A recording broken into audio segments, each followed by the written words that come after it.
Okay, I have to confess, I was totally moaning on the car ride over because I feel like it really opens up my throat chakra and it sounded so good. I was like, why are we not just like recording ourselves doing this? Even though I guess us being in a room with blue and purple lights would be a silly time to moan.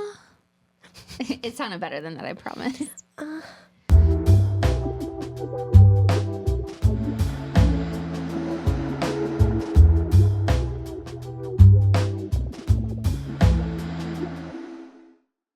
Hello, and welcome back to Frequency Broads, episode 2. Here we are, little blueberry 1, little blueberry 2. If you're watching us, our lighting is very blue today. We're testing it out. I feel like my voice has been weird lately. Yeah. Fighting that illness. Called life. Literally.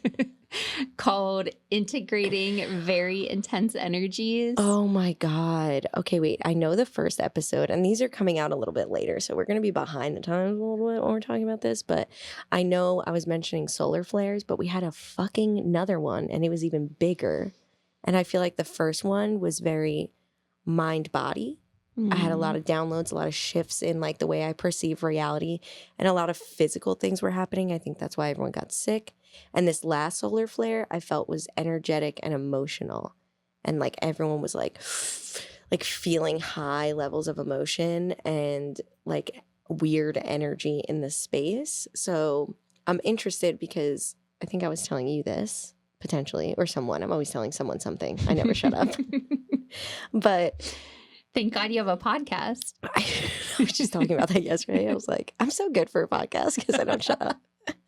But I really feel like, and Molly McCoy, we got to... McCoy. You know I can't say names, okay? I can barely speak English. It's okay. We'll include the link below. Yes. Molly's amazing. We love her so much. Incredible. And one of her recent podcasts, she mentions how there was this big energetic upgrade because there's going to be new levels of love frequency puddling in. So I feel like the physical, the mental, the emotional, the energetic, all of this upgrade is getting us prepared to anchor in this new level of love. And all of this shit that's been going on in the 3D world, the wars, the presidential election, everything has just been a door, has created a door for us to step in with this new anchor of love, come in with unity, choose someone who's, you know what I mean? I think we're all on the same page on this podcast, but yeah. So that's what I've been rocking lately. Yeah, for me, it definitely felt like a circuit board, like completely, what's the word? Reboot? Like, not even rebooting. It was more just like disassembling everything and being like, we'll keep some of these parts. We're going to replace them with other parts. And let's just cross a few wires that I've never touched before. Yes. Oh my God. Like literally, that's what I kept visualizing is new synapses being created. Like kind of disassembling the old synapses and creating these new ones. And interestingly enough, even a lot of my friends who are just getting into spirituality, just getting into connecting with themselves and not even worrying about connecting above, right? Just connecting within themselves are getting so hooked in to what we know.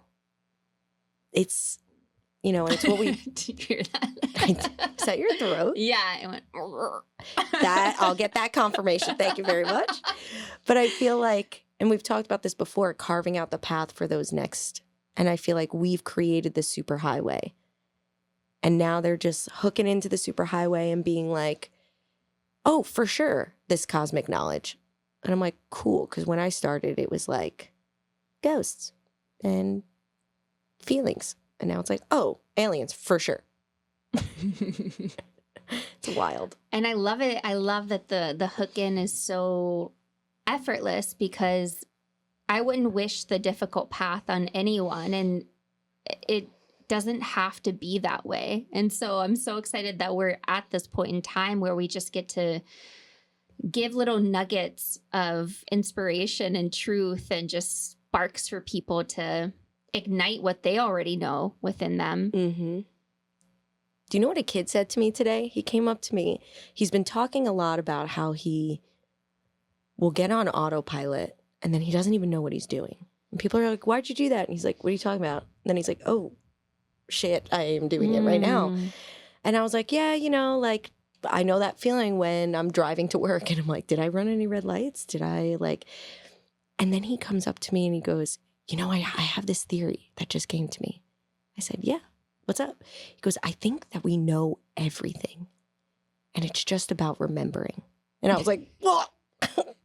Okay, 10-year-old, get the fuck, talking about hooking right in. I was like, okay, get the fuck out of here. I was like, I 100% agree. He's like, yeah. And you know, sometimes you can't remember unless you're like on autopilot.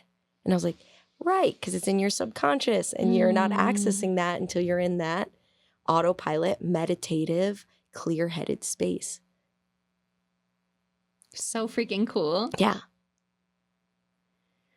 Well, I think there's this fine line between being on autopilot or operating in higher levels of consciousness is really what it is, and disassociating. And I think folks who are a little older, who have been here for a while, who have more muck and gunk. I thought you were going to say monkey. Have more monkeys, you know. I do love monkeys, but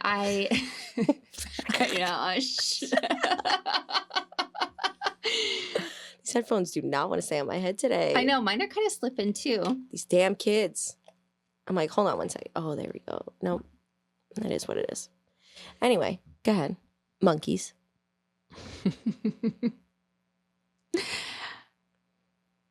Yeah, I guess there's just been a huge rise in people turning to psychedelics and to substances of any kind, of any level, whether it be the carcinogen known as alcohol. I won't even go into psychedelics right now, but I think the hardest part for folks is integrating back into society and integrating the knowledge and the visions and the information, the remembrance into the body. And we really did touch on how important and how beautiful and amazing and wonderful it is to be in the body when you finally let go of, I guess, what we thought it meant to be in the body, that we're a soul in a body, but really we're this beautiful soul who has the privilege of being in physical form. Unlike our good friend Steve-O here. I've been thinking about him a lot. Like, it's so fascinating to me to have your energy be extracted from your soul, or actually your soul just be left in a dimension and the time and place continues on and you remain the same. And as someone who really kind of loves change and evolving and growing, I could not imagine my soul being stuck. Like, I been studying yoga a very long time, and it was Yogananda who said that yoga prepares us for death. And I heard that probably when I was 15 years old. Being the Scorpio I am, of course, I was like, ooh, what does this really mean? Like, prepare me. I'm so like aroused by the idea of death, that final liberation. And I think when you have those experiences that are in different dimensions or out of your body, like so far out in the astral plane, it is that flirt with death that is so appealing. But learning how to come and go in your body prepares you for what's to come on your soul's evolution of coming and going in other physical forms. Like, imagine being practiced enough in this lifetime to be like, I'm going to come back as a butterfly. I'm going to come back and, you know, like dipping in and out of whatever it might be. Just simple gazing out the window thoughts. I love that you're talking about the concept of using like alcohol and things like that to disassociate from what's happening in the body, because I think another thing that spiritual people tend to do is disassociate out of the body, out of reality, into these other realms, and are looking for an escape. And if we're only looking for an escape and not anchoring that into the body and embodying that as a human, then in those moments that you have to be human at work, in your relationship, those types of things, you're only going to look for escapes. You're going to run away. So hard. Yeah. It makes being human so miserable. Yeah. But I think, and something that came to me while you were talking, if you think of your soul as your energetic body as expansive, right? Because it is there, it's not barricaded to your body. We have energetic fields. We can send out little feelers. But if you think of your body, if you're always escaping, then you're thinking your body as a cage. I'm trapped in my body. I'm trapped in this experience. And then what is the universe going to give you? A reality that traps you. When you think of your body as a cushion, as a bed, as a nest, something that my soul gets to rest in right now. Yes, it's an experience. Yes, it's work. It's a fucking job. Like we're literally like on location on a job right now being in this body. But if you can think of it as your oasis, your home away from home, this becomes the safe space. This becomes the natural state while we're in this realm to say, I'm going to go on vacation to visit family up in the cosmos, or my ancestors, or my inner child, or those kinds of things. But this is my touchstone. This is my home. This is my safe space. And it's so important through whatever modality that you learn how to feel safe in your body and accept all pieces and parts of you in this lifetime and in others, in order to feel like it's a nest, a resting place, as opposed to a cage. Okay, this is really trippy, but you just like scratched your top lip, and I literally I had an itch right there, and you like fucking scratched. That was so weird. Yeah, I like that thought. I like that mantra. I like that idea of your body being this safe space. Like, how delicious does that sound?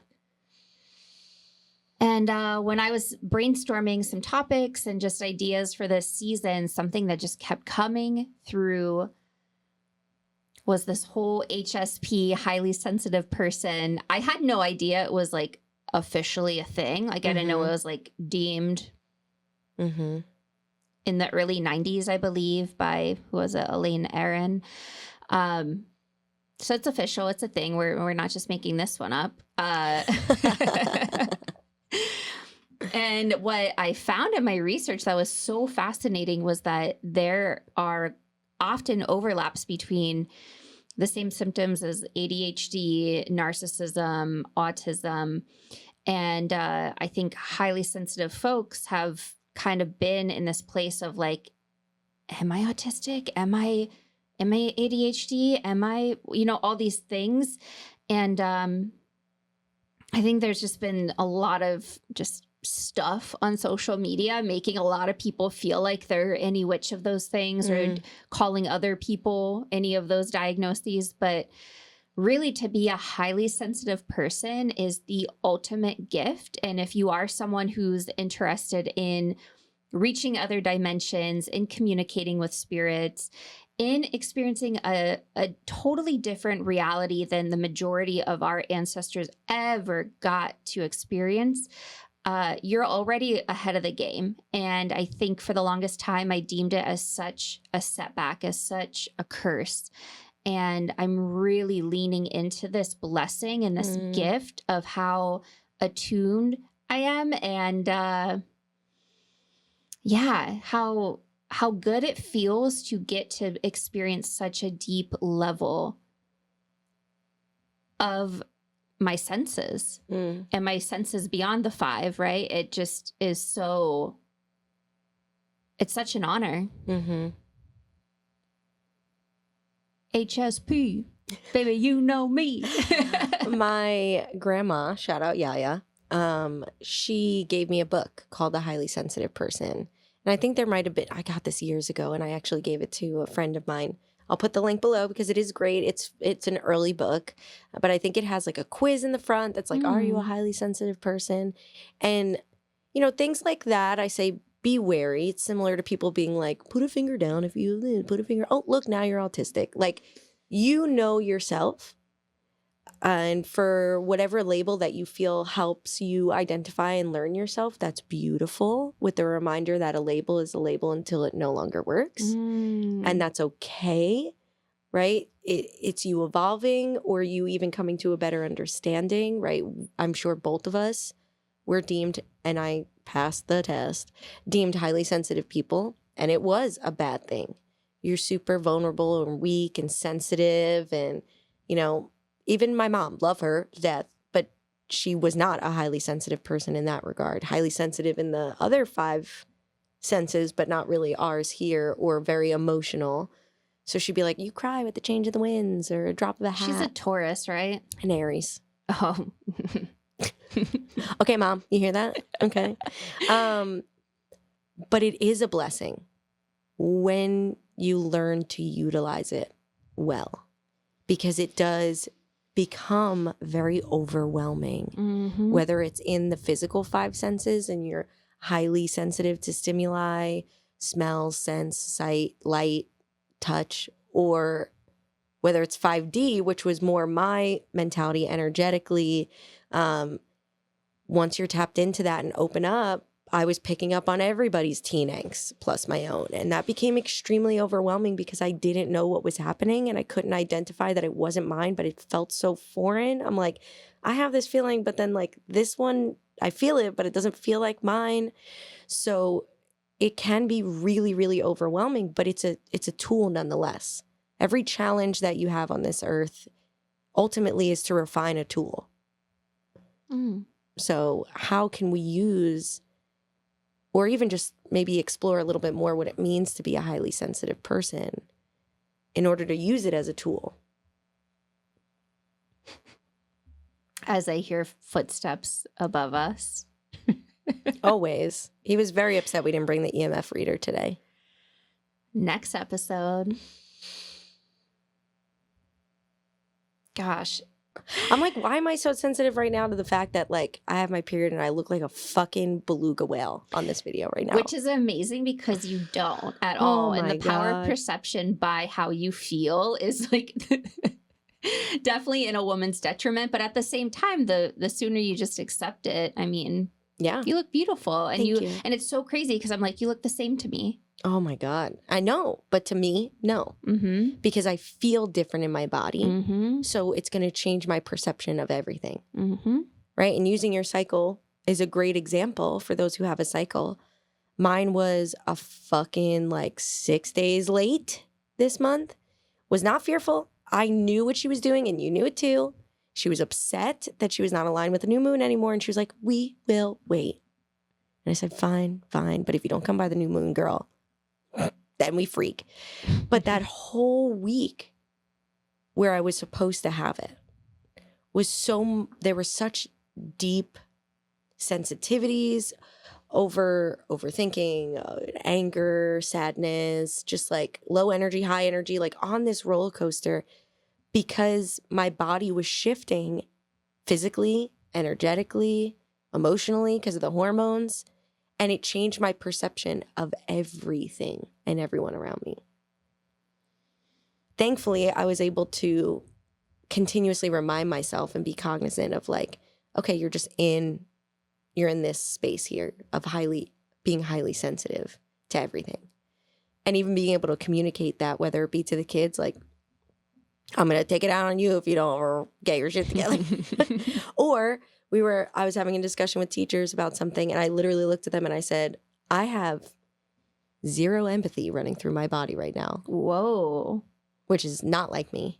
But I was like, I have 0 empathy, so I'm going to have nothing to add to this conversation. Empathy or sympathy? Because I feel like we have empathy most times, but sympathy is like... Yeah, I guess it was more sympathy because I was like, there's a line here that I feel... And I don't even know if I really want to get into this, but there's a line that I'm seeing.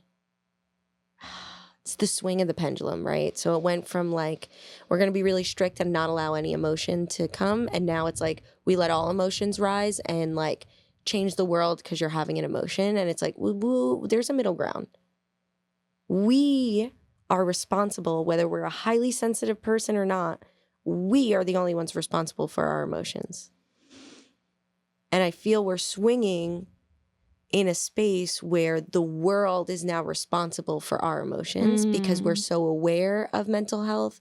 We're so aware of the energetics. We're so aware of these labels, but it's becoming a crutch and we're not refining the skills. Like I said, that tool, right? Like if you have ADHD, if you have anxiety, if you have OCD, if you're highly sensitive, those are big challenges that you're going to face, and asking for support for sure.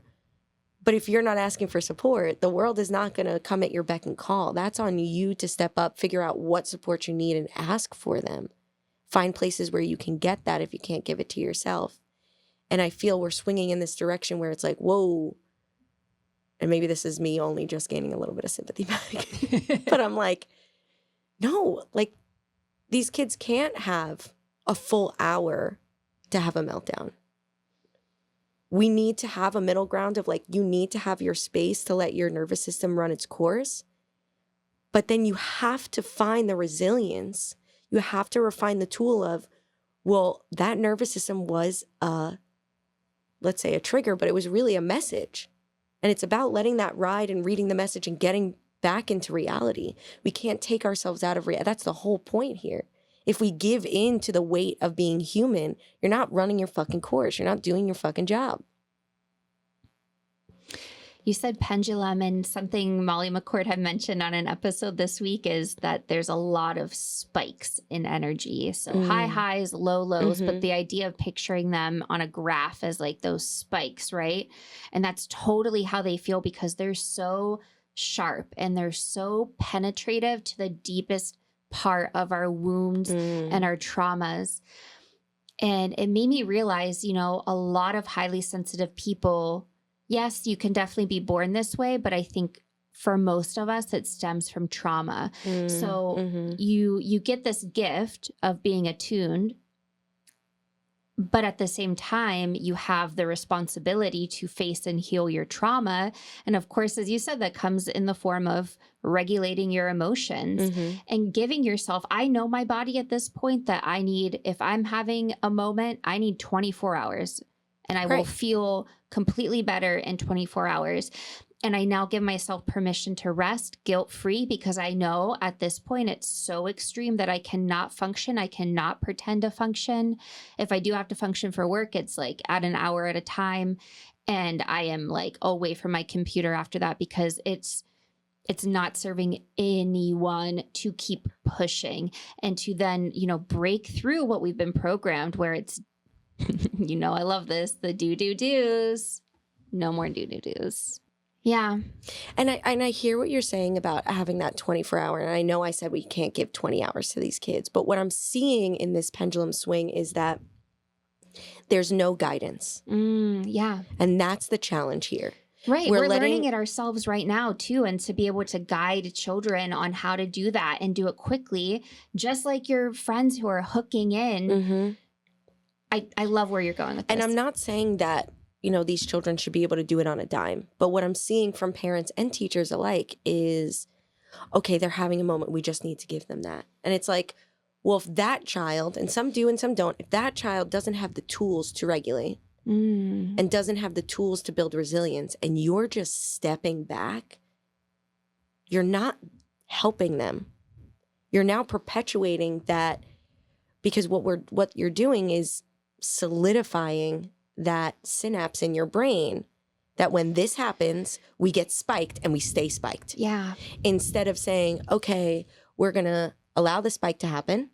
We're going to allow that big thing to come up, and then we're going to let it come down. I'm going to teach you how to help it come down.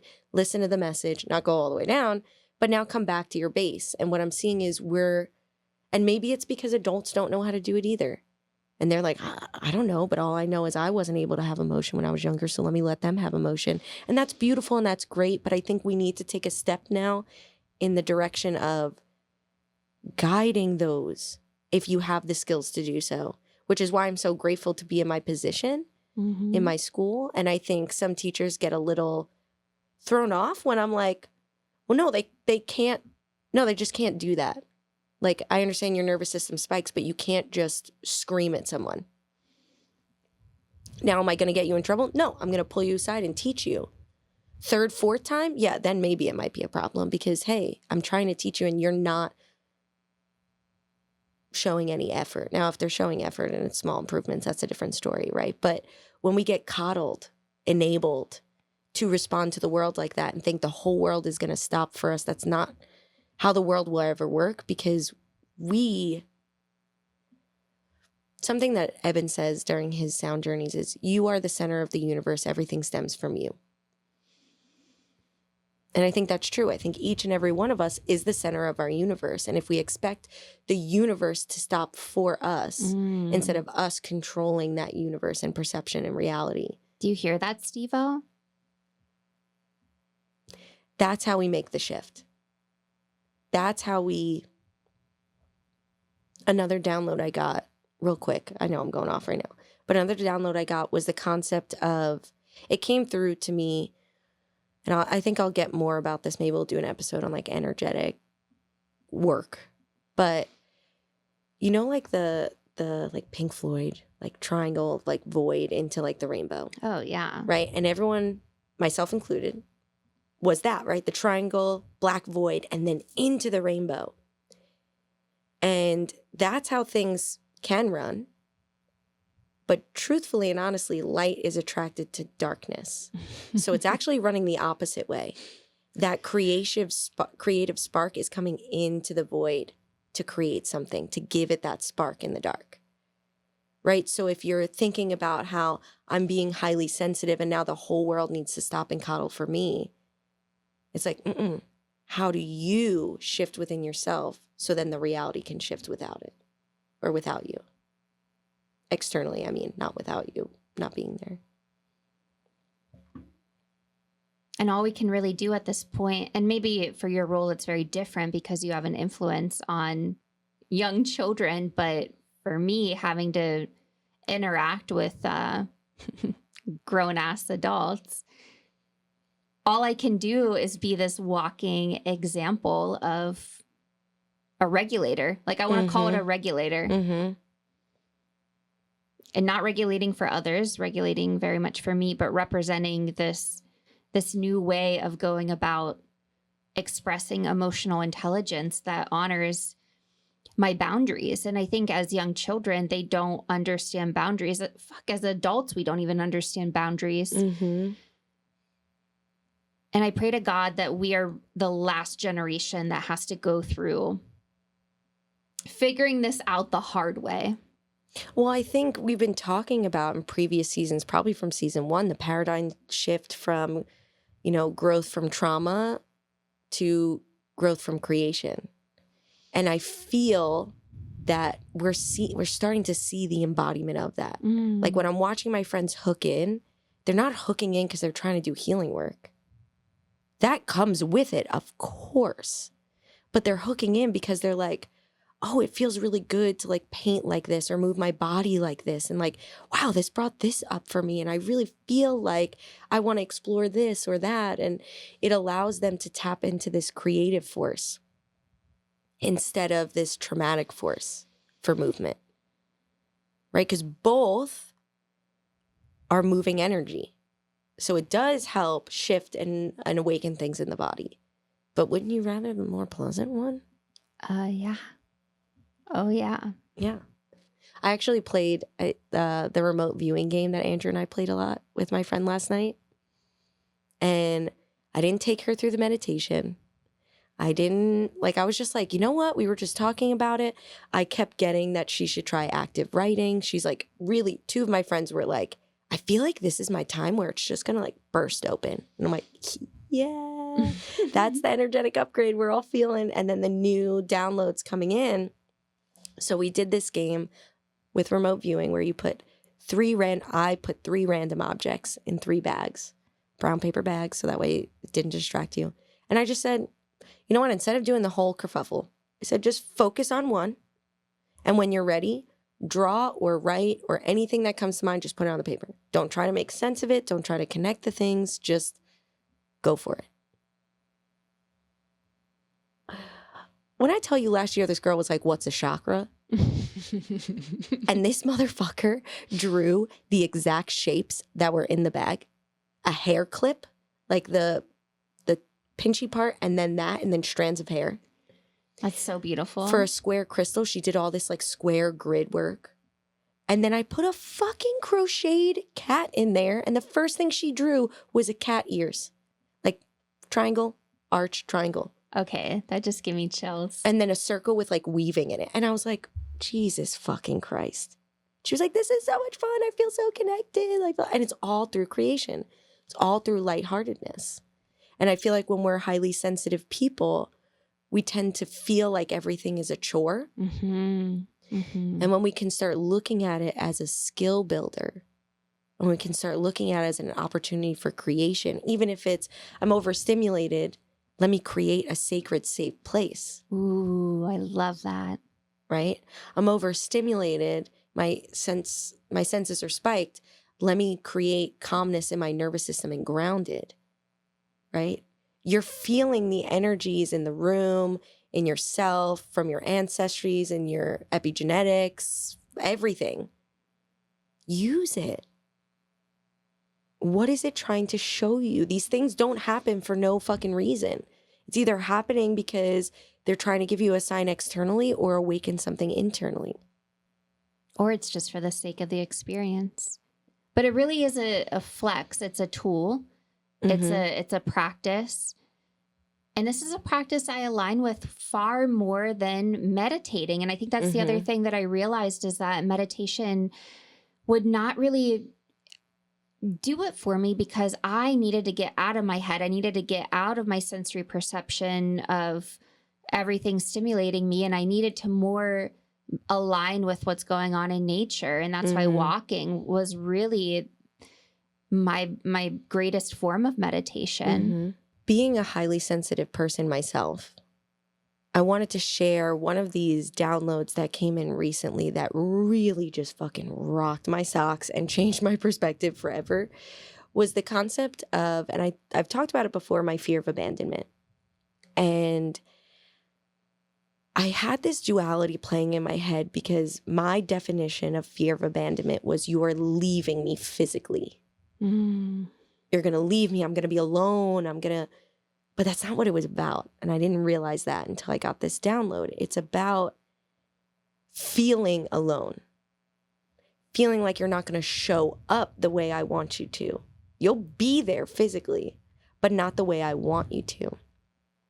And when I started to realize that, I started to notice that a cycle that I get in, that I share, not because it's not necessarily too much about the highly sensitive person, but I just think it might be a perspective that a lot of us have without realizing it, or a cycle that we tend to go into in our romantic relationships or any partnership or any project. With my fear of abandonment, when things went really, really well with Andrew, when we were at like our top game, it was almost like the second we crossed that barrier to both of us being in a really good spot together, immediately I had that spike, right? And now that I think about it, that spike was energetic love or just energy pouring in from one another. And I'm highly sensitive to that. So I'm like, oh, uh-oh, alarm, alarm, alarm. And that alarm told me, if we're doing really well right now, why is there not a ring on my finger? Why are we not taking the next steps? Immediate panic because I anticipated him not showing up for me the way I wanted him to. But I never actually allowed him to. Because the second that I would get in this panic, I'd start to push. And now we weren't in a good space anymore. So why would we take that next step? Because I'm not happy, which is making him not happy. And then he would take a step back and I'd be like, see, proof. I knew he wasn't going to show up. And it's like, girl, you fucking pushed him out the door. Don't say you knew he was going to leave. We really don't make it easy on these guys. We don't. But, granted, it's guys who didn't make it easy on us that imprinted us to not make it easy on them. Exactly. As you said, most of this highly sensitive tends to come from trauma.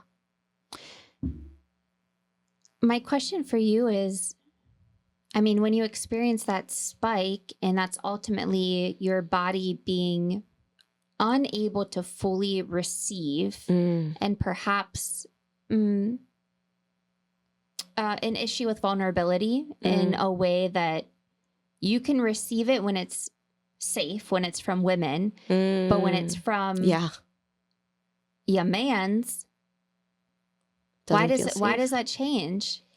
I guess it's imprinting, right? In the past, it wasn't safe.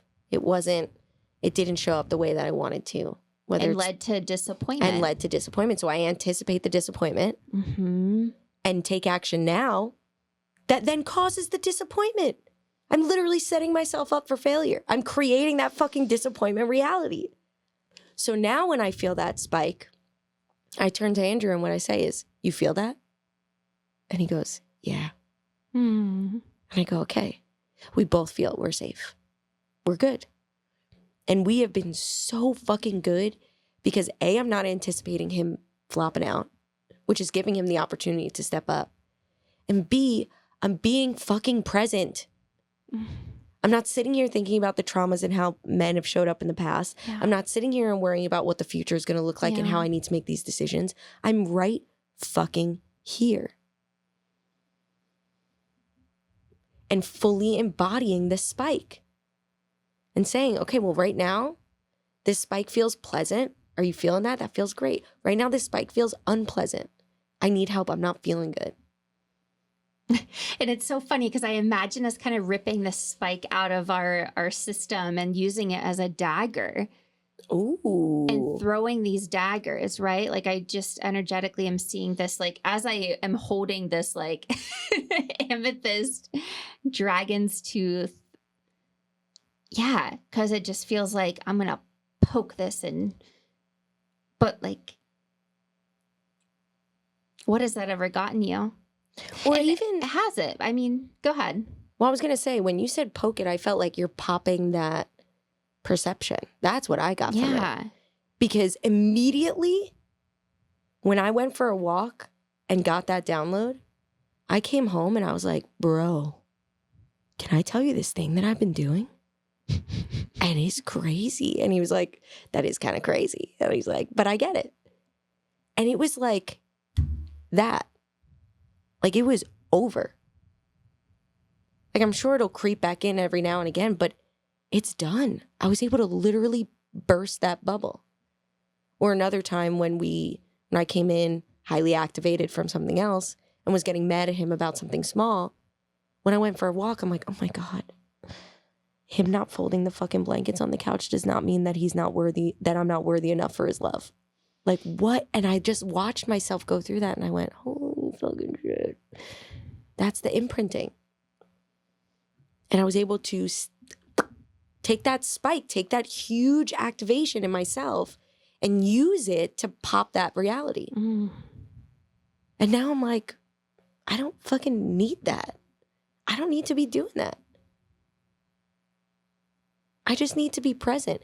And when I'm worried about what way to go, we talk about how you can jump timelines. When you have a choice in front of you, that reality already split. The crack has already happened because the choice was here. And in one version of you will go one way and another version will go the other way. So just fucking tap into the future of both of them and see which one you like better. And then make the choice. Mind blown. Yeah. When I thought about that, I go, wait, what?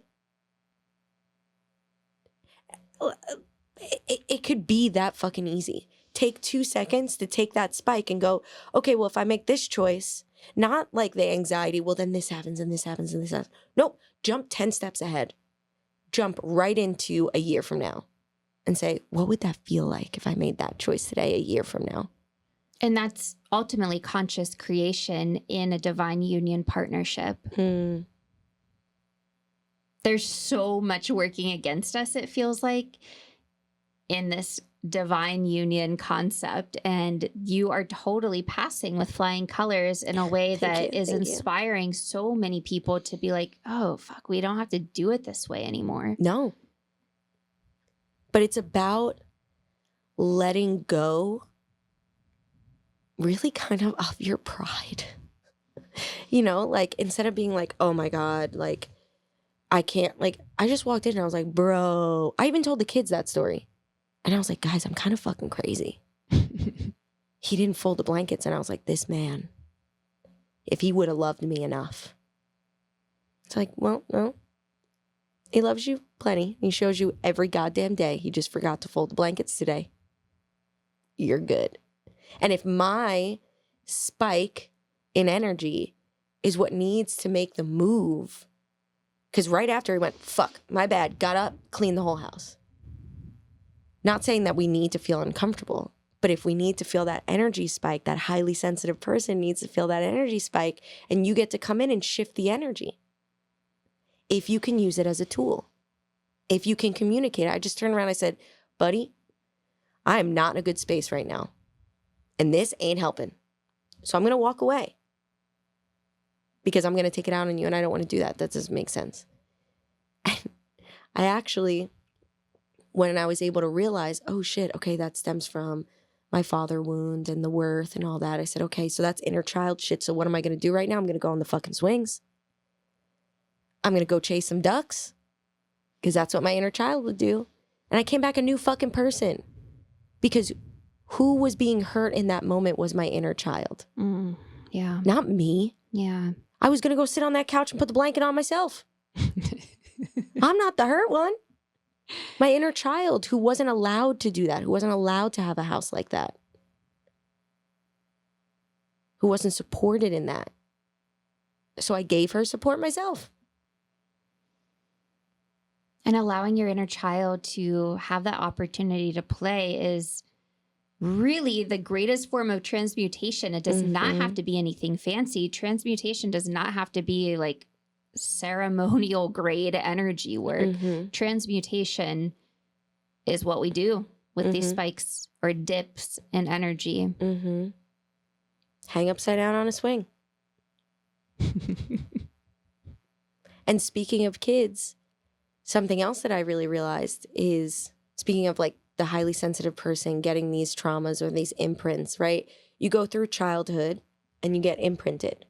That's the whole fucking point. The first 7 years specifically is like the biggest, most impactful years of programming. And that's when, like, if you're especially like the oldest child and your parents are trying to learn shit and they are going through their own struggles and begin projecting. Woo! So now you got minimum of 7 years of imprinting. That's your childhood. Now you're getting into your teens. You are fully embodying your shadow. You are not yet yourself. All of the imprinting from your childhood now gets fully embodied and represented as your shadow. Right? Because you're in fight or flight. Your hormones are pumping. You're like, okay, I learned this 5 years ago that we don't do that, because then traumatic things happen or hard things happen or uncomfortable things happen. So we live like that. And we have to, because we have to see that living like that doesn't work. That we get to choose something different after that. And you wouldn't be able to know unless you lived it. Yeah. Right? People get so worried about making a decision. Me. You don't make a decision. You make a choice. And that choice leads to an experience. And then that experience allows you to choose to make a decision. If you're so worried about making that finalized decision right from the get-go, you're going to be so stressed and anxious. When instead you just say, I get to make a choice. And that choice teaches me something. So that way I get to make a decision next time. A conscious decision. So we have to embody our shadow fully. Because we're choosing this, right? We're choosing different things. We're like, I'm going to do this. I'm going to try that. My imprinting told me to go here. And then after that experience, you get to decide how you create your life. I love this visual so much because if you think about all of the choices in front of you, and if you tune in, if you are so tuned in with your own energetic needs, wants, desires, hopes, wishes, whatever they might be, or just desire for future experiences, you know exactly which choice you're going to gravitate towards. But if you're operating out of programming, out of really, trauma, any historical aspect of your existence, you just keep creating the same old scenario. And that's why you don't make choices or decisions at the spike. Because when you're a highly sensitive person, we get spiked quickly, and that's where we feel manic and scared and try to make a choice. Mm-hmm. But scientifically, that's when our prefrontal cortex gets shut off. Yeah. And your prefrontal cortex is right at your third eye, ladies and gentlemen. So it's not just your physical body and memory, but it's also your spiritual body and memory that you're not gaining access to because there's so much going on in that spike. Oh my God. And when you make a choice during that spike, you make the choice that's going to mirror exactly what you're feeling.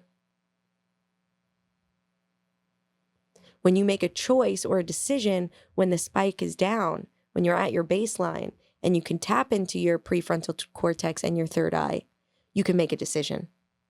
Because when that's gone, you're not making a decision, you're making a choice, and it's a fucking free-for-all. Yep.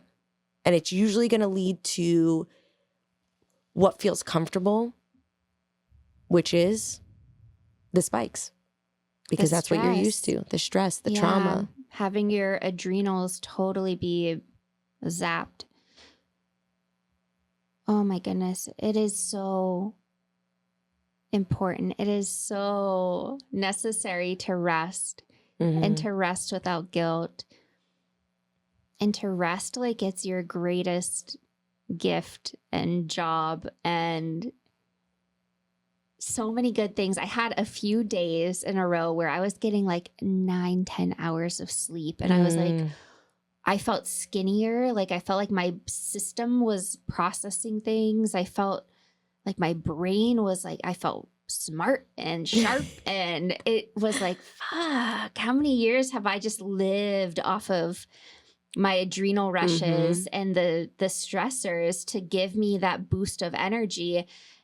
And why didn't I like lean into rest giving me that energy? I think when you're kind of recovering from adrenal fatigue, getting too much rest then makes you feel more exhausted. But if you really kind of lean into what it is that's going to make your body ultimately, I guess, receive the rest in a way that feels like rest and not in a way that feels like catching up. So what advice would you give to, besides finding the time to rest, in their waking life, like a highly sensitive person? It's fucking hard. How do we navigate it? Yeah, I think understanding what grace and compassion looks like in your embodiment. What does grace feel like? There are a few people who embody it very well, and it's very seducing. It's very inspiring. And so I've been playing with that for a while. And I think knowing when to say no. There's no people pleasing when you're HSP and wanting to rest and be calibrated. Understanding what foods actually give you fuel and your body resonates with instead of what your body is craving because it wants the spikes. Of course, my favorite piece of advice, what you consume. Even through friends. I would honestly drama. say more than anything through the people around you. Yeah. Oof. How about you? I think for me, it's what I want the students to learn, which is finding the balance. Allow yourself to have the spike, but you have to get back into it. You can't let that knock you down. Because if you let it knock you down for too long, what you're doing is training the body that this is how we respond to it. If you keep giving it the crutch, right? Giving in too much, rest for sure. Take care of yourself. Have that moment to release, to tune in with yourself. But then it becomes disassociation in a sense because you're diving so deep into the dysregulation that you're disassociating from everything else. And I want you to be connected to your body. I want you to be connected to earth and to this reality. That's why we're here. It's a beautiful gift. It's fucking hard as hell, but nothing worth it is easy. So what I want you to do as a highly sensitive person is find the balance. what I teach the kids is when you have the spike, this is how I explain it. I said, when your nervous system is activated, I don't say triggered, I hate that word. When your nervous system is activated, because trigger is deemed a bad word. Like, oh, I've been triggered. But like activation could be a good thing. It's a warning. It's a sign. So when your nervous system is activated, I say it can pump out 17 units of emotion, right?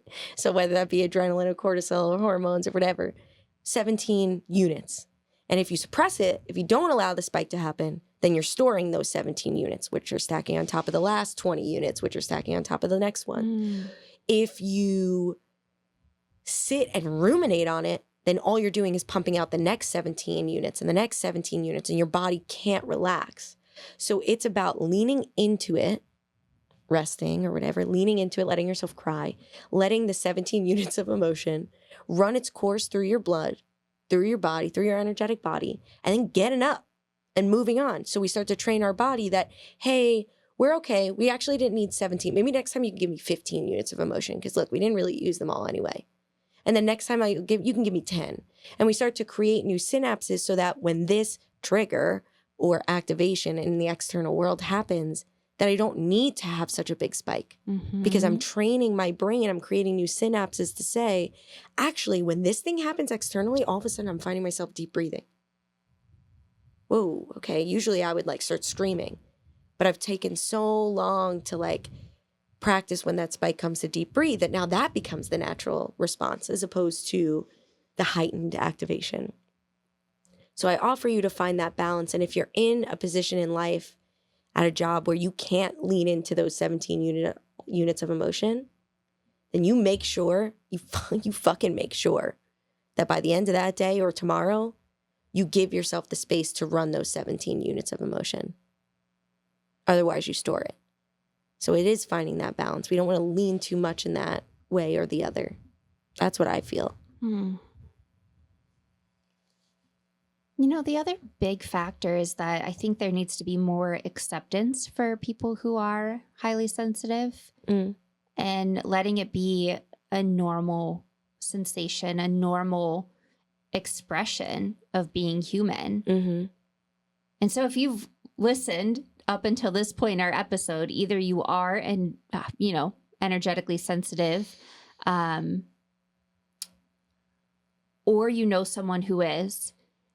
And I guess I'm just kind of brainstorming ways in which you could hold space or support someone who is super duper sensitive and to deem it as a gift and not, an annoyance or something that,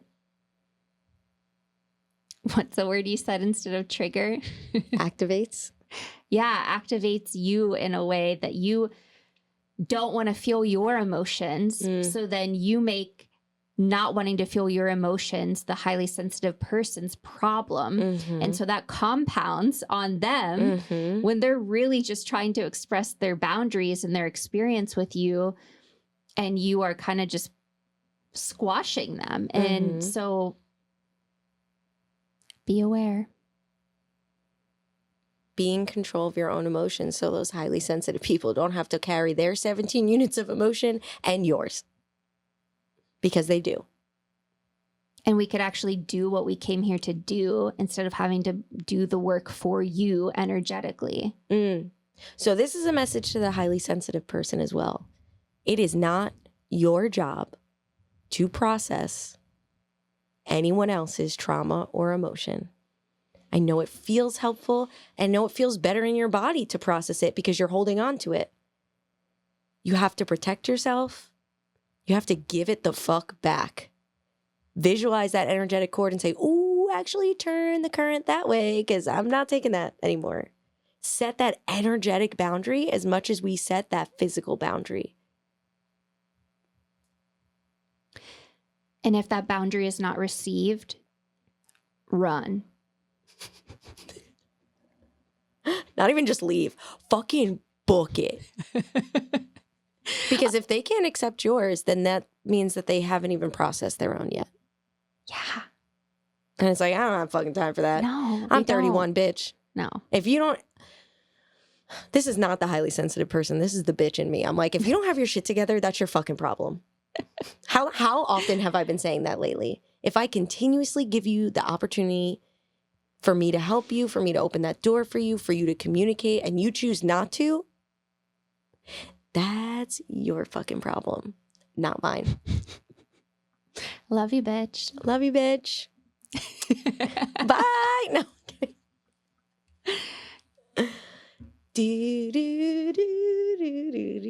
Is that the end? Yeah, we're done. Okay. Bye. Thank you. Bye.